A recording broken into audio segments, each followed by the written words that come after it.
casa, pediu oração para mim e perguntou para mim qual o nome que ficaria melhor para o trabalho que ele fazia, exercia. Eu disse, o Xalufã. Por quê? Porque é um orixá muito bom, é o orixá do tempo, né? É um orixá maior. É um orixá que traz a bênção para as pessoas, né? Quando ela tem firmeza, tem fé, leva com seriedade, então a pessoa enriquece mais do trabalho dela. O que eu peço para as pessoas é não esquecer de Deus, porque em tudo na vida é Deus primeiro. Não é capoeira primeiro, é Deus primeiro. Você já entra naquela escola, que a capoeira é uma escola, é uma aula, né? Não é uma profissão, é religião também. As pessoas não esquecer de pedir misericórdia a Deus para evitar de um acidente quando estiver jogando a capoeira, né? Me chamo Ananias. E o senhor faz o quê?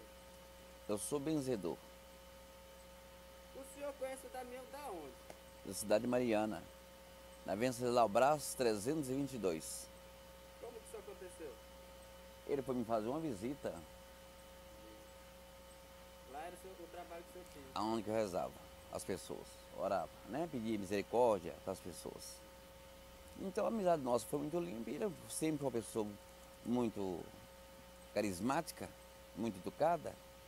Então a amizade a gente reinou, continuou, né? Até hoje tem 40 anos. E conta pra mim como é que é trabalhar com cultura assim, com essa coisa de benzer. É difícil, é fácil? Qual que é? Não existe nada fácil. A vida é uma luta constante. Enquanto a pessoa vive, ela tem que estar em comunhão com Deus para que Deus possa interceder por ela. Abrir os caminhos dela, trazer sorte, saúde, prosperidade, serviço, emprego, né? E a capoeira é uma religião também. A cultura tem que ser levada com muita seriedade, com muito respeito e muita união um com o outro. E o senhor vê a importância nessa coisa que o Damião fez, desde aquela época pra cá? Como é que foi isso? Como é que o senhor vê as coisas que ele fez? Eu vejo que as pessoas que têm consideração por ele continuam do lado dele, dando atenção àquilo que ele faz, né? O trabalho dele, que é um trabalho muito preciso. Quem dera que todo mundo pudesse, né, ocupar o tempo com capoeira em vez de ficar discutindo, brigando um com o outro. Olá, sou Douglas Aparecido, poeta, artista plástico, bacharel em filosofia e venho há um bom tempo me dedicando a pesquisar a história de Ouro Preto dentro de uma visão assim, que ela tem um enquadramento voltado, né, para como que surge essa cidade, né, que se torna um território extremamente importante aí no processo de formação do mundo ao longo do século XVIII, né? Então, por que essa cidade é tão importante? O nome dela já traz o motivo dela se formar e também o motivo dela se tornar um território tão importante. Então, no primeiro momento que ela é formada, ela é conhecida como Vila Rica de Ouro Preto, exatamente porque aqui é um território onde vai ser encontrado uma grande quantidade de ouro.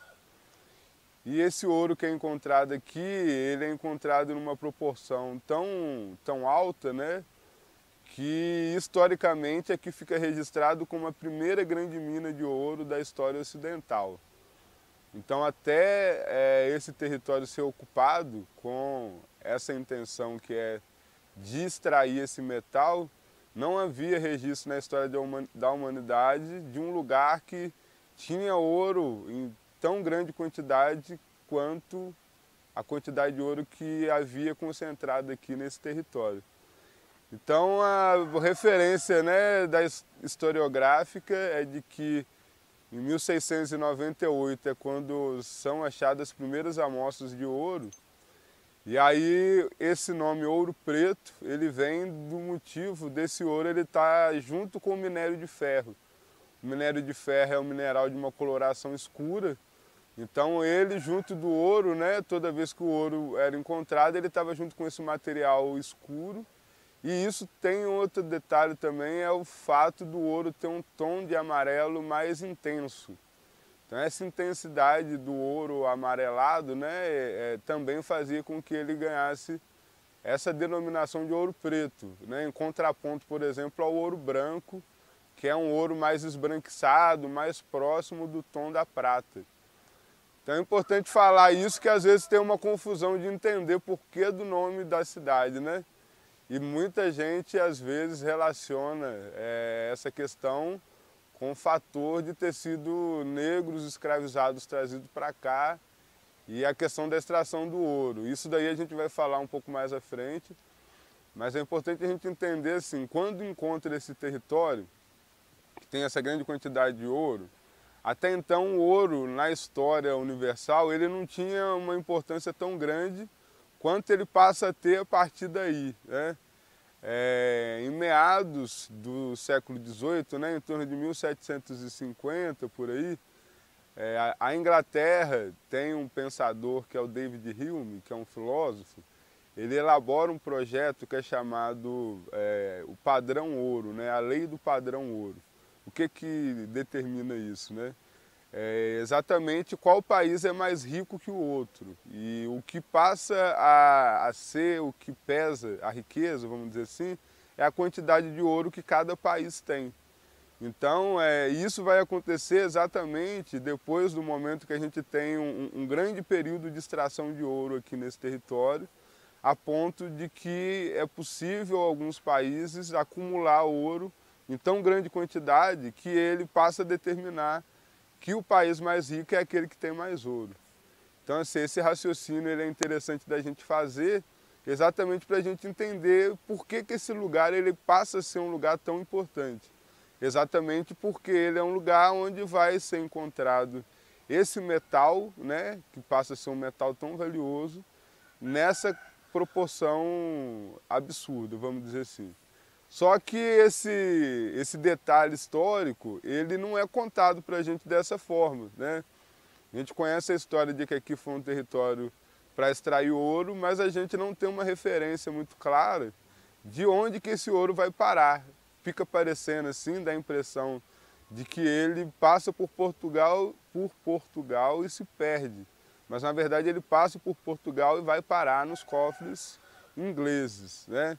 Então, a cidade de Ouro Preto, ela, num primeiro momento, ela se forma exatamente por conta desse metal, né? Então, se não fosse o ouro ter sido encontrado aqui em tão grande quantidade, possivelmente a gente não teria essa cidade, né? A gente está num lugar de topografia totalmente irregular, aonde não seria viável construir casas se não tivesse um motivo tão forte. E nesse caso a gente está falando da febre do ouro, né? Que talvez seja uma das maiores paixões que faça com que a humanidade até então, né, até aquele momento, se movesse de pontos específicos muito distantes para esse território onde esse metal era encontrado à flor da pele, a flor da terra, vamos dizer assim. Então, né,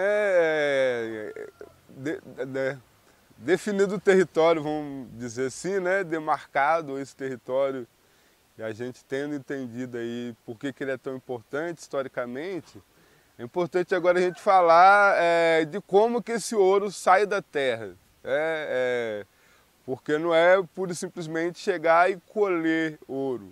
Apesar de que no primeiro momento vai acontecer mais ou menos dessa forma. E assim, a referência é que em 1700 é quando começa a chegar as primeiras expedições, e essas primeiras expedições elas chegam com pouco conhecimento de extração de ouro.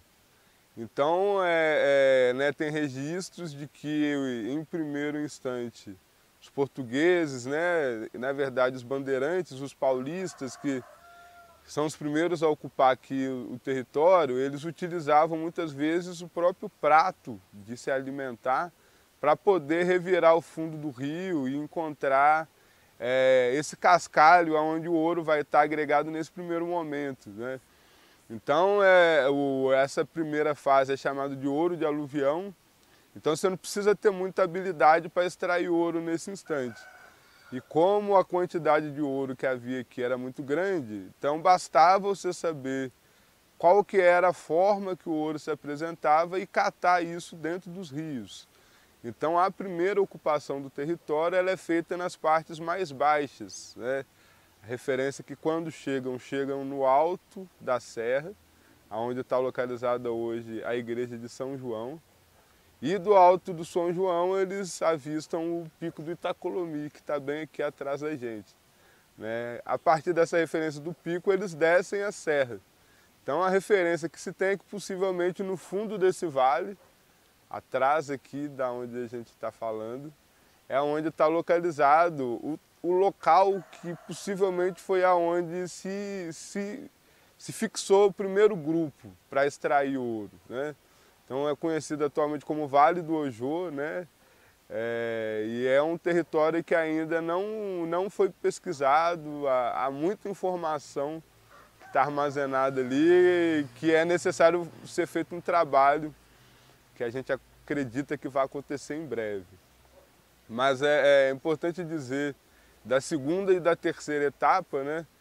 Que é quando é necessário usar técnica para extrair ouro. E a partir daí a gente vem há um tempo fazendo um processo de estudos, né, e de pesquisa, onde a gente tem encontrado informações que nos apresenta que o domínio das técnicas, né, quem dominava a tecnologia, as ferramentas, o conhecimento do tipo de solo, né, tudo isso que é necessário para que se desenvolva um trabalho de mineração, eram os povos africanos, né? A referência é que no primeiro instante, quando se chega, ocupa-se essa parte mais baixa da cidade, então inicia essa extração, que é uma extração mais aleatória, vamos dizer assim. A partir do momento que esse ouro começa a ficar escasso na beira do rio, é necessário usar técnica para poder, no local da serra de onde a água desagregava o ouro, desenvolver um processo de desmonte da estrutura para poder acessar outros veios ouríferos. E aí, exatamente nesse momento, é onde se tem referência da chegada dos primeiros agrupamentos de africanos escravizados para poder desenvolver o trabalho de mineração aqui nessa região. Então a referência que se tem é que um português, o Pascoal da Silva, ele, em torno de 1707, 1705, traz o primeiro grande contingente de africanos. Eles ocupam um território que hoje é conhecido como Morro da Queimada, e ali naquela área desenvolve o que era chamado de Morro do Pascoal, que era onde funcionava uma espécie de bairro industrial, vamos dizer assim, com todas as ressalvas, né, dessa expressão, e aonde a referência que se tem é de que o trabalho desenvolvido ali vai render cerca de 30% do ouro extraído aqui ao longo daquele período e que representa cerca de 30% do ouro que hoje está armazenado nos cofres do planeta. Então não é pouca coisa, é muita coisa. E aí o Pascoal da Silva, né, ele vai ser responsável por trazer esses primeiros contingentes, como eu já disse, e também de começar o processo de urbanização desse território que no primeiro momento ele era um território ocupado aleatoriamente para o garimpo, né? Então a partir desse momento a gente passa a ter de fato estruturas de mineração para se extrair ouro. Então ao a gente fazer hoje uma leitura de paisagem, vamos dizer assim, quando a gente observa aqui a Serra de Ouro Preto de longe, né, a gente consegue ver ao longo de toda a serra as cicatrizes deixadas por essas marcas das atividades de mineração.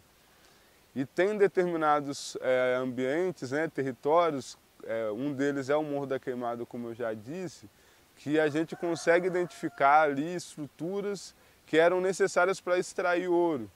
E quando a gente entende o funcionamento dessa estrutura, a gente é capaz de afirmar de que houve aqui um trabalho, né, onde se usa a força da natureza para fazer aquela atividade que é necessária ser feita para se atingir o objetivo. Então o objetivo aqui era extrair ouro. Então o cálculo de ouro extraído é cerca de mais de 1.000 toneladas de ouro extraído aí num período de cerca de 100 anos. E toda a mão de obra, né, para a gente não exagerar, vamos dizer, a mão de obra majoritária utilizada nesse trabalho de extração aurífera era uma mão de obra africana. Todo o registro, se a gente pegar a história de Minas Gerais, né, a gente vê o contingente de entradas de africanos, a proporção de quantidade de africanos com relação a portugueses e de outros povos, né?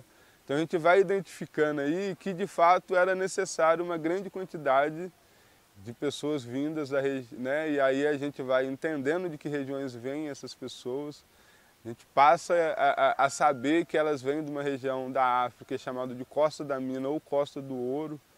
Então essa região ela já tem registros de extração e de comercialização de ouro desde o século VII, século VIII.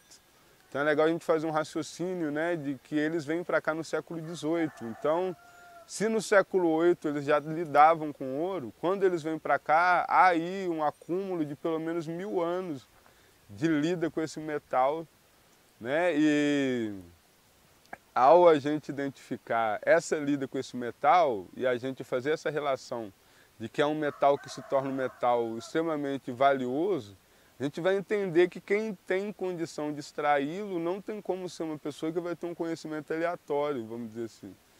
Que é necessário ter um domínio de técnica, que é necessário ter um entendimento do funcionamento da própria natureza, né, da composição geológica, como que você acessa os veios auríferos, né?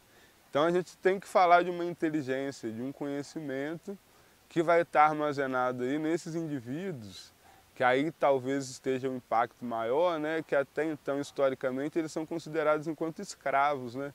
E quando a gente fala escravo, a gente tira qualquer referência desse indivíduo de pertencimento a algum tipo de cultura que detém algum tipo de conhecimento. Então, quando a gente fala de domínio de conhecimento de extração de ouro, é necessário a gente saber de que lugar que vem esse conhecimento.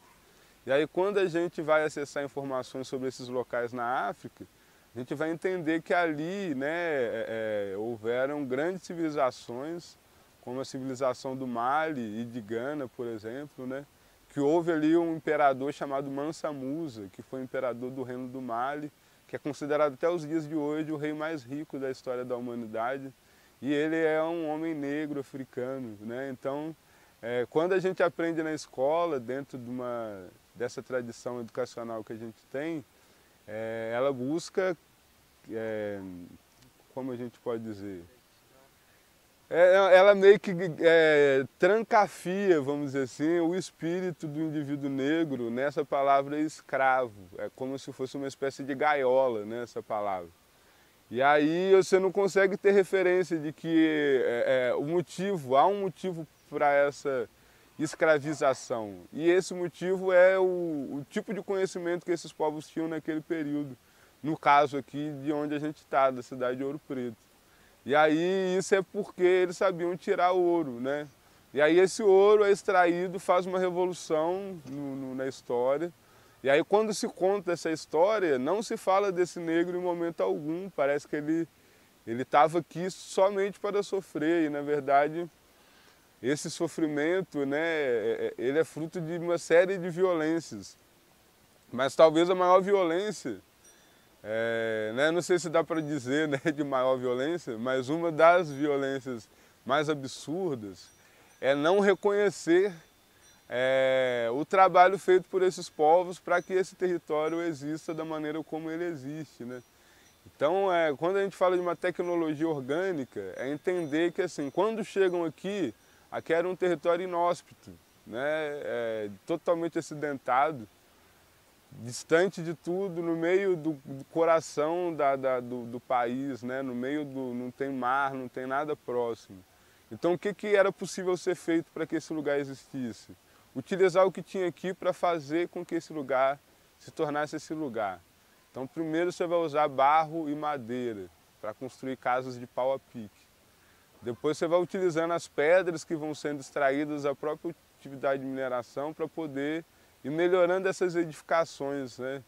E num determinado momento a quantidade de ouro e de demandas que esse território vai gerando por conta da extração de ouro, você vai lapidando essas estruturas a tal ponto que elas se tornam obras de arte, né? E aí a partir daí a gente pode dizer que surge aqui um outro tipo de ser humano, né? Há quem diga que o brasileiro, né, o entendimento do originalidade de que é que Brasil e tal, surge exatamente nesse território por conta dessa profusão de coisas que acontece aqui, né? E aí é interessante a gente entender, assim, para a gente fechar, esse sujeito, né, que é esse sujeito que chega aqui como escravo, mas quando a gente olha para o que ele fez, a gente entende que a gente tem que desconstruir. A gente falou do território, né? A gente falou da transformação do território, e aí agora é necessário a gente falar também do sujeito, né? Do indivíduo, desse ser humano que se lança a enfrentar, de certa forma, condições adversas, né, que foi submetido ao longo desse processo histórico e que ele tinha de construir saídas, né, vamos dizer assim, ele tinha de inventar possibilidades de manter seu equilíbrio mental, de manter a sua integridade física, de manter sua sobrevivência. E o mais importante de tudo, de manter a sua alma em atividade, né? E acredito que a capoeira, né? E aí, assim, acredito que o que é denominado capoeira é algo que talvez o nome não dê conta do que é, né? É uma brincadeira que eu estou fazendo aqui, no sentido da gente parar para pensar, né, do quanto que há de energia acumulado nesses movimentos, nesses gestos, nessa conexão entre corpo, música, espiritualidade, né, que tem dentro desse jogo, que é o jogo da capoeira. E eu tive o privilégio de ter contato com pessoas aí que teve acesso, talvez, à essência mais profunda dessa arte, né? A gente tem o mestre Damião, que é quem ficou aqui com domínio dessa energia, né, ao longo de muito tempo. E aí em sintonia com o mestre Brasa, né, que teve distante, depois de muito, muito tempo ele retorna. E aí reencontra o Damião, que estava aqui de certa maneira mantendo acesa essa chama, que é da capoeira Angola, né? Que está mais voltado aí para talvez para uma essência, né? Disso que vem se construindo ao longo do processo de diáspora no Brasil, né? Tem uma terceira figura também, que é o mestre Primo, né? Para mim, por que falar dessas três figuras, né? Eu conheço outros capoeiristas que tem o máximo respeito, mas esses três têm um significado para mim muito forte. Primeiro do mestre Damião, porque foi ele que me abriu os olhos para perceber a capoeira de uma forma um pouco diferente da maneira como eu fui educado ao longo do meu processo de vivência a pensar a capoeira, né? As referências que eu tinha até conhecer o mestre Damião era de uma capoeira muito academicizada, vamos dizer assim, como academia de ginástica, né, de abadá. Quando eu conheço o mestre Damião, eu conheço uma capoeira mais de essência, né, de entrega ali, de uma filosofia de existir dentro desse jogo que é a capoeira, né, e que de certa maneira é quem reacende para mim as histórias do mestre Brasa, que depois eu vou conhecer, né, e o mestre Primo, que me traz também um pouco mais de entendimento. E aí por que eu estou fazendo essa referência a esses três, né? Porque eu quero chegar num conceito, que é um conceito que eu ouvi do mestre Primo, e a partir dele eu tive entendimento do que essas três figuras faziam, que é o conceito de corpo-oralidade, né? O que seria para mim, né? E aí parafraseando o que eu entendi dessa expressão, é que o corpo-oralidade é quando se fala com o corpo sem usar palavras, né? E aí acredito que a capoeira seja uma espécie de tese, de partitura linguística, onde você não usa palavras, mas você usa movimentos para poder dizer ali uma série de coisas, né?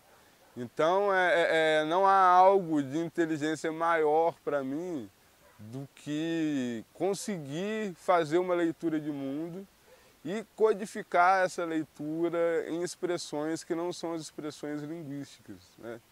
Então, construir uma dança que é uma luta, que tem uma música, que tem uma complexidade absurda, e ela é tão absurda que ela é capaz de, num golpe certeiro, matar, né? Então, talvez aí esteja a coisa mais profunda e que a partilha disso, né, é também de uma maneira muito emblemática, assim, algo muito forte e profundo, né? Porque é algo que você partilha sem precisar usar nenhum ferramental, né? Tem a música, mas a música ela pode ser cantada mentalmente. Então, o próprio movimento do corpo, dependendo da ginga, você faz o som da capoeira, no movimento dos pés, no toque da mão no chão, né? Então, assim, o que há de energia e na construção disso daí é algo que a gente talvez passe milhões de anos estudando e a gente ainda não consiga entender. Vai ter sempre... Porque é um processo que se reinventa a cada jogo, né? O jogar é isso, né? Cada dia o oponente ou com quem está jogando, a manifestação vai ser diferente. Então, a cada diferença dessa é uma nova partitura, é uma nova construção que está se realizando. Então, reinventar-se cotidianamente, ele tem a ver com o jogar, né? E não há outra forma mais lúdica, mais humana e mais inteligente, talvez, né? E de uma sabedoria humana, no sentido mais pleno da palavra, que seja a capoeira, né? Acho que é assim que eu encerro, entendendo que a gente precisa entender isso, né? O território, o que a gente usa para transformar o território e o que a gente usa para transformar o indivíduo. Mas não há indivíduo transformado sem transformação dos meios de lidar com o mundo e nem sem transformação do território.